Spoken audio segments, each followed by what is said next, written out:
જય સ્વામિનારાયણ વિદ્યાર્થી મિત્રો, બાયોલોજી ઈ વિદ્યાના ક્લાસમાં આપ સૌનું સ્વાગત છે. 11 સાયન્સ ચેપ્ટર નંબર 9 એને આપણે અભ્યાસ કરી રહ્યા છીએ. એમાં ટોપિક લઈશું 9.12.5, જેમાં આપણે ઉત્સેચકોનું નામકરણ અને વર્ગીકરણ શીખવું છે. ઉત્સેચકનું નામકરણ કેવી રીતે થાય તો એની આપણે જુદી જુદી જે પ્રક્રિયાઓ છે, ઉત્સેચકનું નામકરણ અને વર્ગીકરણમાં જુદી જુદી જે પ્રક્રિયાઓ છે એના ઉદ્દીપકને આધારે તેમના જુદા જુદા સમૂહોમાં વર્ગીકૃત કરવામાં આવે છે. સામાન્ય રીતે પહેલાં નામકરણ એવી રીતે થતું હતું કે પ્રત્યય લગાડવામાં આવતો. પહેલાં એક વાત સમજી લો, પ્રત્યય લગાડવો એટલે શું? પ્રત્યયની અંદર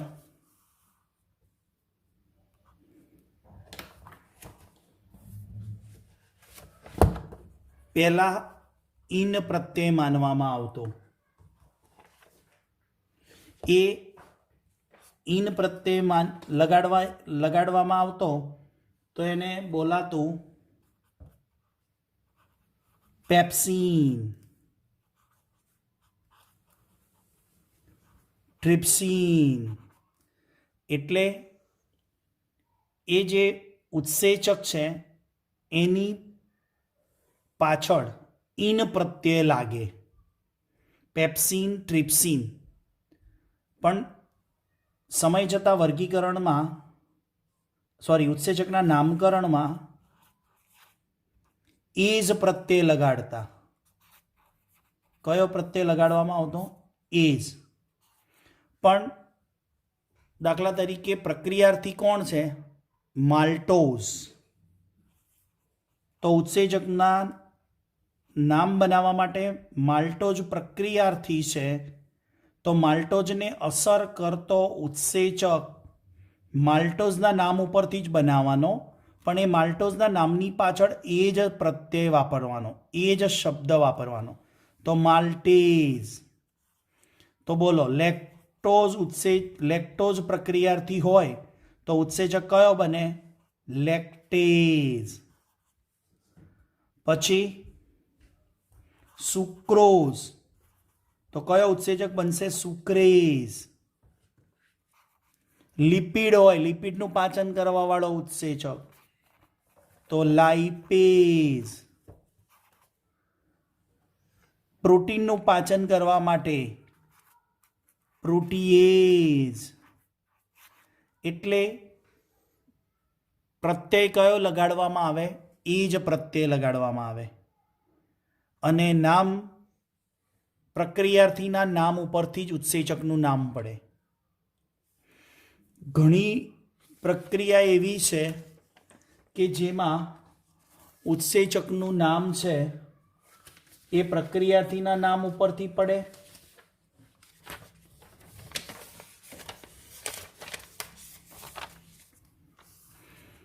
ઘણા ઉત્સેચકોનું નામ છે એ પ્રક્રિયાર્થીના નામ ઉપરથી પડે, સબસ્ટન્સના નામ ઉપરથી. માલ્ટોઝ તો માલ્ટેઝ, લેક્ટોઝ તો લેક્ટેઝ. ઘણીવાર જે પ્રક્રિયા થતી હોય ને એ પ્રક્રિયા કઈ થાય છે એના નામ ઉપરથી પડે. પ્રક્રિયામાં જો ઓક્સિડેશન થતું હોય તો પ્રત્યય તમારે એ જ લગાડવાનો, ઓક્સિડેઝ.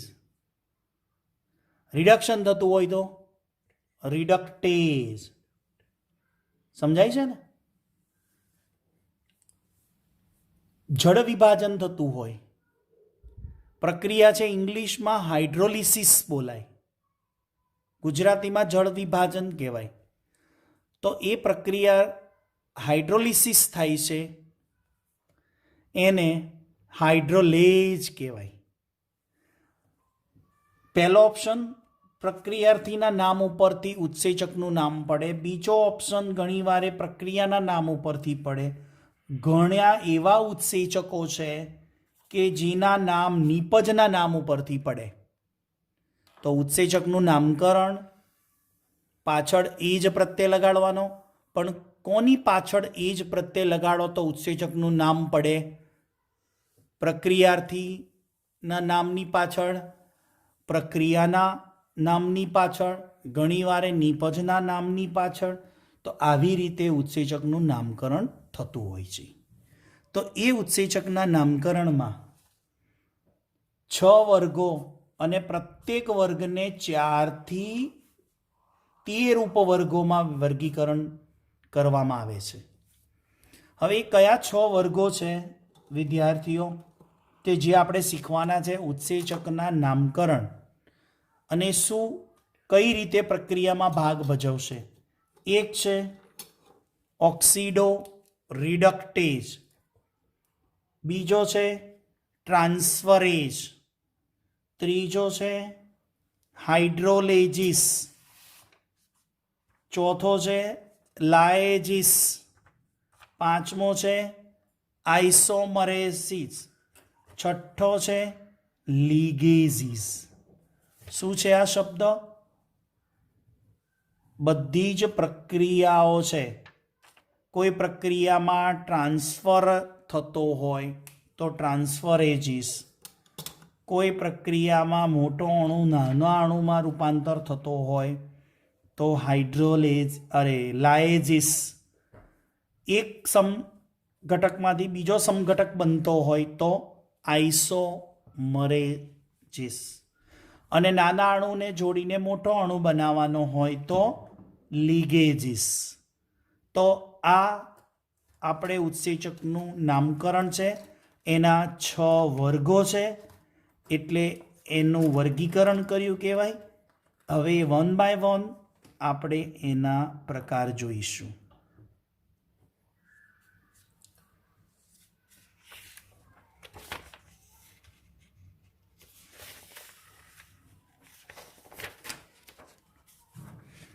પહેલો પ્રકાર છે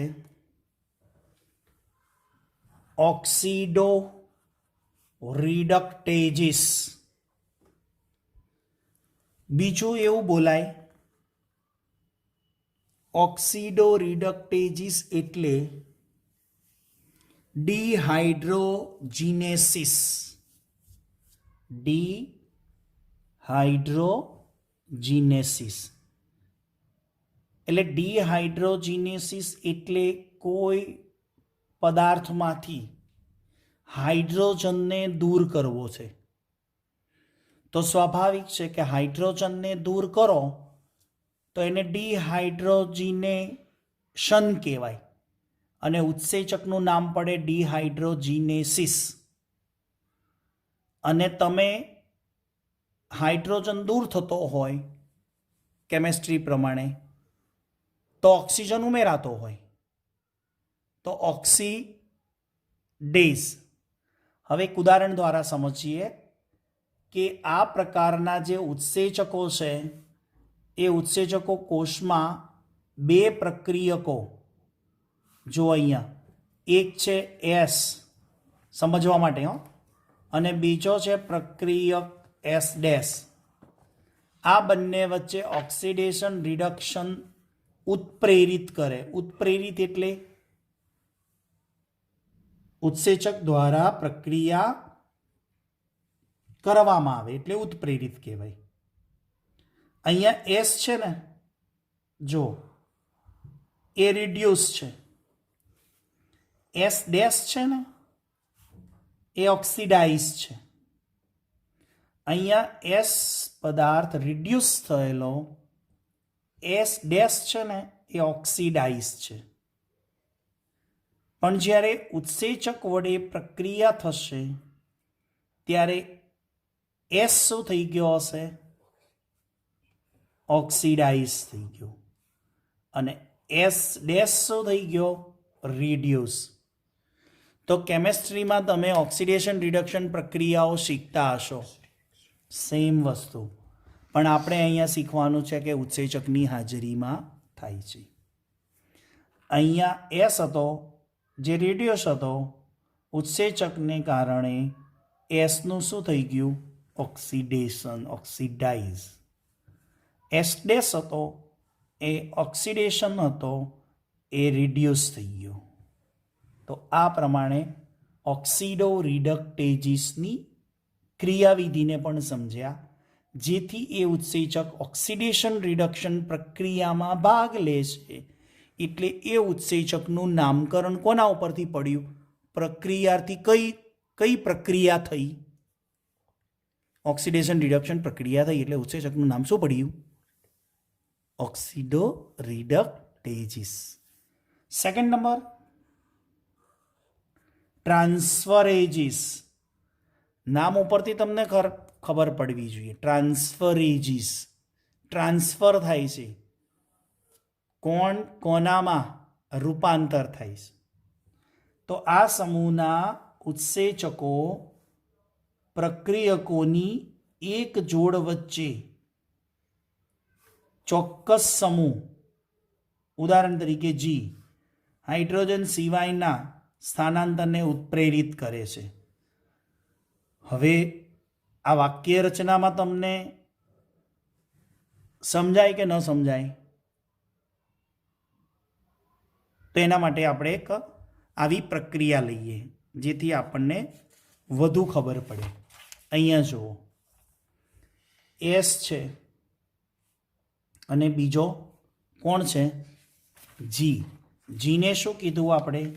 એક ચોક્કસ સમૂહ છે, ક્રિયાશીલ સમૂહ. અને આ શું છે? એસ ડેશ, બીજો પ્રક્રિયાથી. અહીંયા શું થાય છે? જુઓ, આ જે ક્રિયાશીલ સમૂહ છે એ અત્યારે કોની પાસે છે? એસ પદાર્થ જોડે જોડાયેલો છે.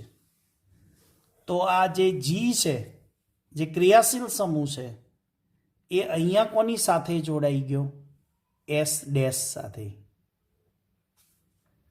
તો આ જી પદાર્થ એસની સાથે જોડાણ હતું, એનું જોડાણ પ્રક્રિયાને અંતે કોની પાસે થઈ ગયું? S dash. તો એ સ્થાનાંતરિત થયો. એનો અર્થ એ ટ્રાન્સફર થયો. એક અણુમાંથી બીજા અણુ સાથે જોડાઈ ગયો એટલે ટ્રાન્સફર થઈ ગયો. આવું જ એક ઉદાહરણ છે ગ્લુકોઝ, એની સાથે એટીપી. ઉત્સેચકનું નામ છે હેક્ઝોકાઇનેઝ, જેને ટ્રાન્સફરેજીસ પણ કહેવાય. આ હેક્ઝોકાઇનેઝને ટ્રાન્સફરેજીસ કહેવાય. ગ્લુકોઝ 6 ફોસ્ફેટમાં ફેરવે અને એડીપી બનાવે.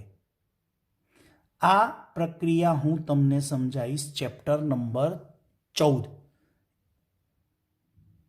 અગાઉ વાત થઈ હતી એ પ્રમાણે ઝૂમ લેક્ચરમાં 10 ચરણની પ્રક્રિયા, 10 સ્ટેપની પ્રક્રિયા, ગ્લાયકોલિસિસ, પેજ નંબર 251.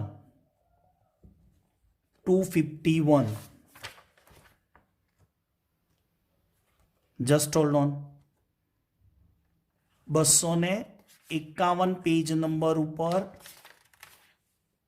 સોરી 251 નહીં પણ ચાલુ રાખજો.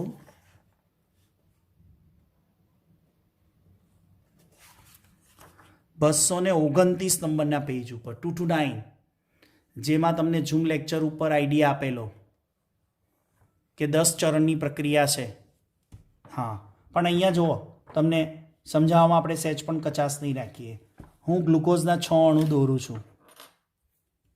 ગ્લુકોઝ કેટલા કાર્બન? C6H12O6. આ 1, આ 2, આ 3, આ 4, આ 5 અને આ 6.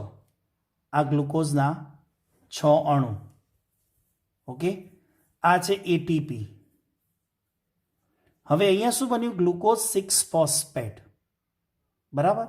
એ ગ્લુકોઝ 6 ફોસ્ફેટમાં જો શું કરું છું, અહીંયા ગ્લુકોઝના 6 અણુ છે, 1 2 3 4 5 અને 6. આ એટીપી છે. એટીપી તમને શીખવાડ્યો છે, adenosine try phosphate. Adenosine try phosphate.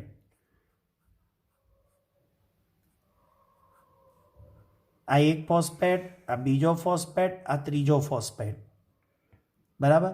એટલે આ એટીપી થયો, એડિનોસાઇન ટ્રાય 1 2 3 3 ફોસ્ફેટ. પણ અહીંયા જુઓ ગ્લુકોઝનો આ કયો કાર્બન તમને,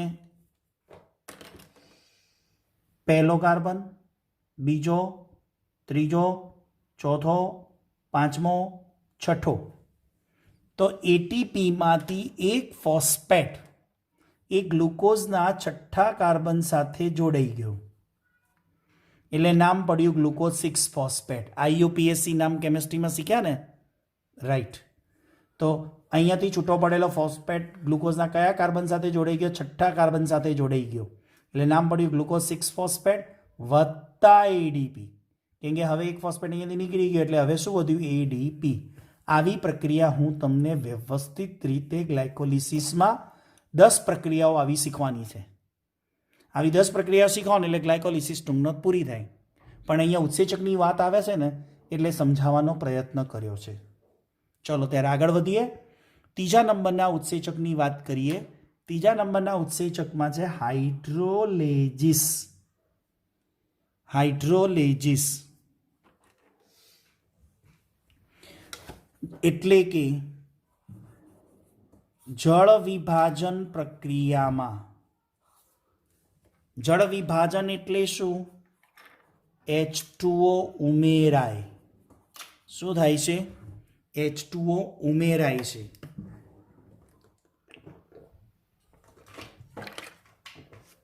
હાઇડ્રોલિસિસ કોને કહેશો?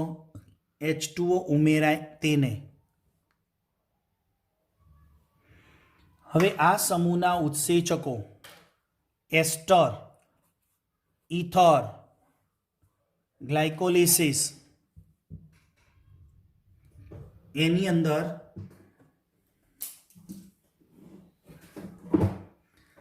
કાર્બન કાર્બન, કાર્બન હેલાઇડ અને ફોસ્ફરસ, નાઇટ્રોજન વગેરે બંધનું જળ વિભાજન કરે. જળ વિભાજન એટલે શું? H2નો અણુ ઉમેરાય તો બંધ તૂટે. કોની કોની વચ્ચેના બંધ તોડે? ગ્લાયકોસિડિક વચ્ચે પ્રક્રિયા થતી હોય ત્યાં બંધ તૂટે. યાદ હોય તો પેપ્ટાઇડ, એમિનો એસિડ વચ્ચે પેપ્ટાઇડ બંધ છે એને તોડે. એસ્ટર બંધ છે એને તોડે. કાર્બન કાર્બન વચ્ચેના બંધ છે એને તોડે. તો આવા બંધોને તોડી અને મોટા અણુને નાના અણુમાં રૂપાંતર કરવાનું. ઉદાહરણ માલ્ટોઝ છે. માલ્ટોઝની અંદર પાણી ઉમેરાયો અને ઉત્સેચક વપરાયો માલ્ટેઝ. જો માલ્ટોઝ પ્રક્રિયાર્થી છે, એના નામ ઉપરથી માલ્ટેઝ. માલ્ટેઝને હાઇડ્રોલેઝ ઉત્સેચક પણ કહેવાય. ઓકે, તો માલ્ટોઝનું જળ વિભાજન થતાં ગ્લુકોઝ વત્તા ગ્લુકોઝના 2 અણુ મળ્યા. તો આ શું થયું? માલ્ટોઝ એ ડાયસેકેરાઇડ હતો, એ ડાયસેકેરાઇડનું મોનોસેકેરાઇડમાં રૂપાંતર થાય. Okay, yes. તો પોલિસેકેરાઇડ હોય તો ડાયસેકેરાઇડ, ડાયસેકેરાઇડ હોય તો મોનોસેકેરાઇડ. મોનોસેકેરાઇડનું જળ વિભાજન થાય? મારો ક્વેશ્ચન છે, મોનોસેકેરાઇડનું જળ વિભાજન થાય? તો કોમેન્ટ બોક્સમાં આના વિડીયો ઉપર માત્ર એટલું લખવાનું યસ ઓર નો, પણ તારીખ આજની લખજો વિડીયોની, જેથી ખબર પડે કે તમે એ કોમેન્ટ કયા ટોપિક માટે કરી છે. અથવા તો મોનોસેકેરાઇડ યસ ઓર નો લખજો. ઓકે, અથવા તો આજની તારીખ 3 જાન્યુઆરી અને એમાં જવાબ યસ ઓર નો લખવાનું. એટલે હું સમજી જઈશ કે તમે કયા ક્વેશ્ચન માટેનો જવાબ આપ્યો છે. પ્રશ્ન ફરીથી સાંભળી લો. પ્રશ્ન ફરી સાંભળો. યાદ છે કયો પ્રશ્ન પૂછ્યો?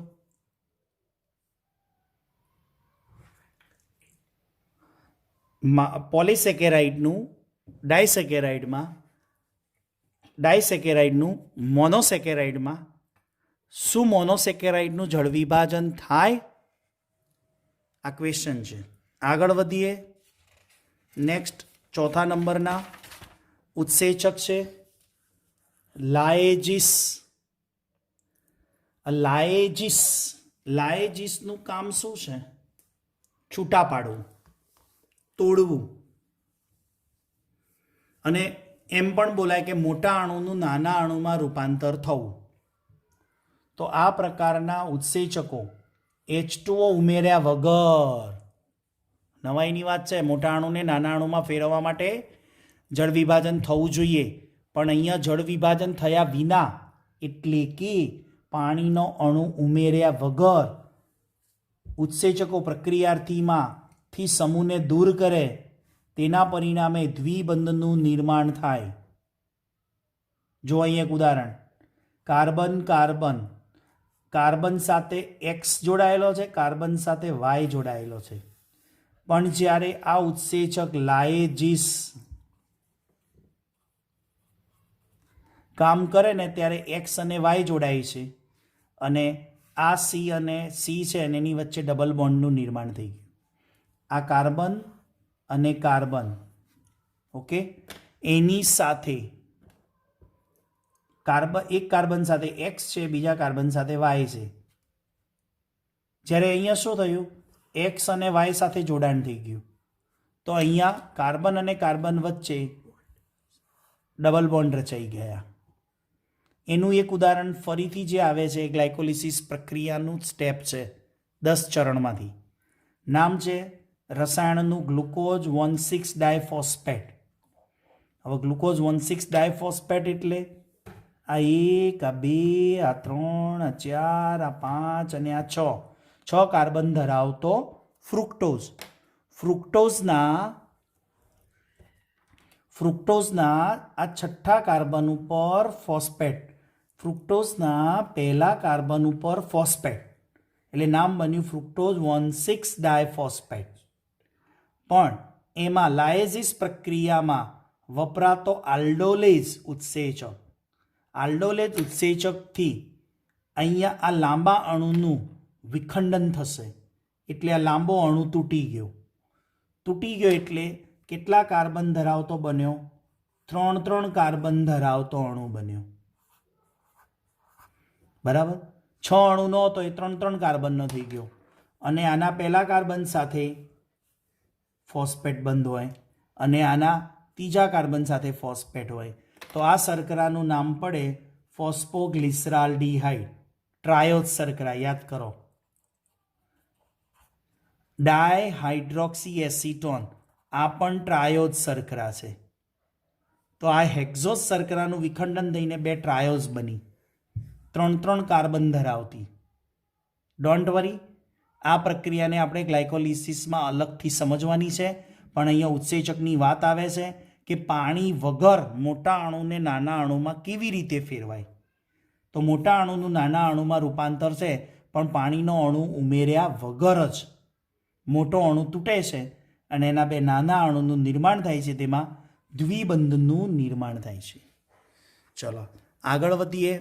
5 નંબરનો ઉત્સેચક આઇસોમરેઝિસ.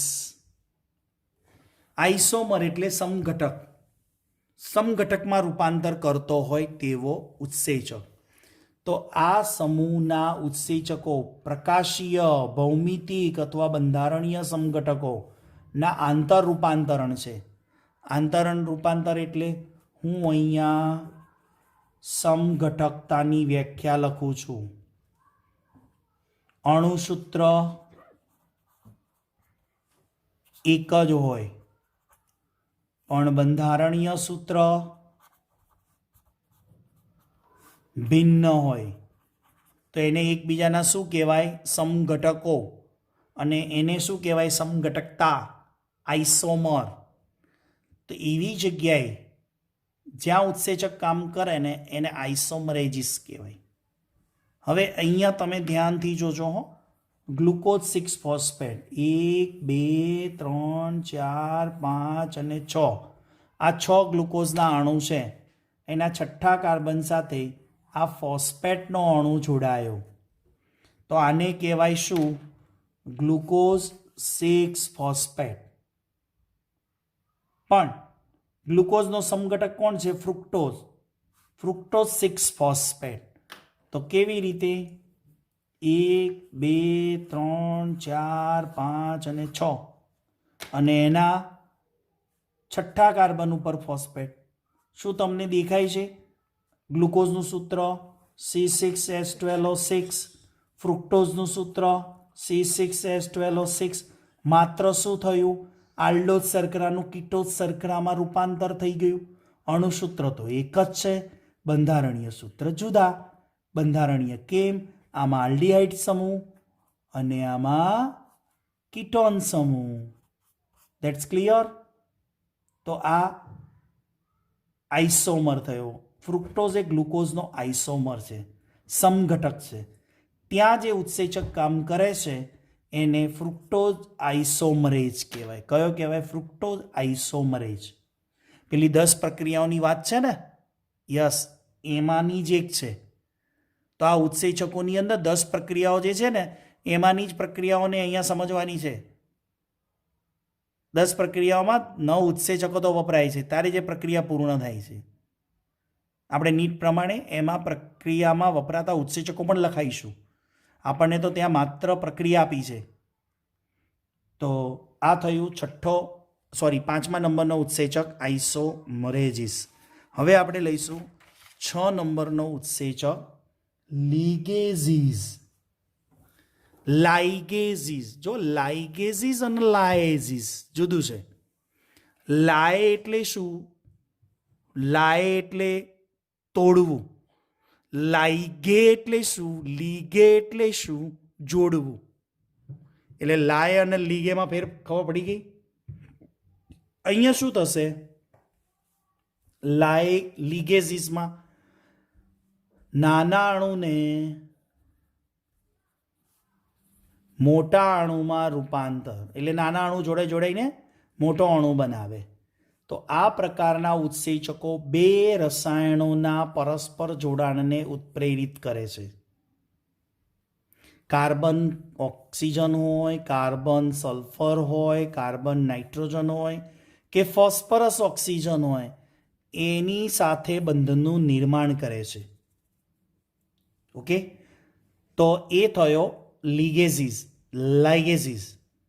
હવે એસિટિક એસિડ નામનો પદાર્થ છે, સમજો. એની સાથે કોએન્ઝાઇમ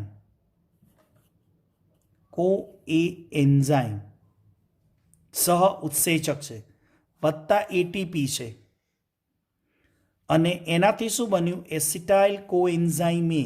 તો આ કોએન્ઝાઇમનું એસિટિક એસિડ સાથે જોડાણ થયું તો બન્યું એસિટાઇલ કોએન્ઝાઇમ એ વત્તા એએમપી બન્યું અને પાયરોફોસ્ફેટનું નિર્માણ થયું.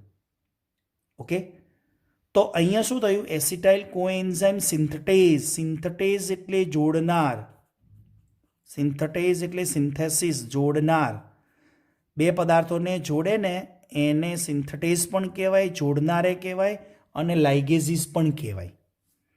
એટલે એસિટિક એસિડ અને કોએન્ઝાઇમને જોડવાની વાત છે અહીંયા.